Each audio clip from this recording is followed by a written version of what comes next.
شحال من واحد هرس كتافو في الصغر غير باش يبني المستقبل لخوه، والنهار اللي كبر هذاك الخو أول حاجة دارها هي أنه حشم بكتاف خوه اللي هزوه. ديليليحة كان هو الأخ الأكبر، السبع ديال الدار اللي سمح في حلامه وفي قرايته من اللي مات المرحوم. خدم في الموقيف، في الشماسي وفي البرد، وهرس ظهره بخناشي السيمة غير باش يوفر لخوه الصغير بنانيتو مصاريف الجامعة.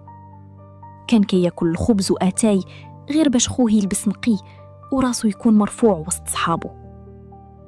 ودازت سنين ونجح بنانيتو ولا مدير كبير والفلوس تلوات في يديه. ولكن مع الفلوس أعمات ليه البصيرة ونبت فيه الكبرياء.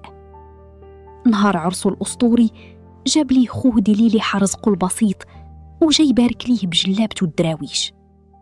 ولكن بنانيتو حشم بيه قدام عائلة مرتو الهاي، دفع يدو بالبرود ودار راسو ما كيعرفوش، وخلى قلب خوه يتشقق بالوجع ويمشي في حاله بالدموع. دارت الأيام وطاح السبع اللي هزو كتافو في الفراش. أيام انتمارت سنين ومات بالغصة في قلبه.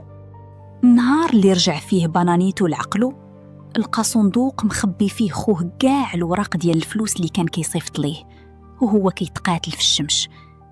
تما فهم باللي وخا ولا مدير راه بقى صغير بزاف قدام عظمة خوه اللي مات بسبابه. في النهاية الفلوس والمظاهر كتمشي وتجي، ولكن الخو اللي عطاك كتافه في الضيق عمر الزمان يعوضوا ليك. تهلاو في خوتكم وعرفوا باللي الدنيا دوارة، واللي كتنقروا اليوم راه بسباب وانت واقف على رجليك غدا.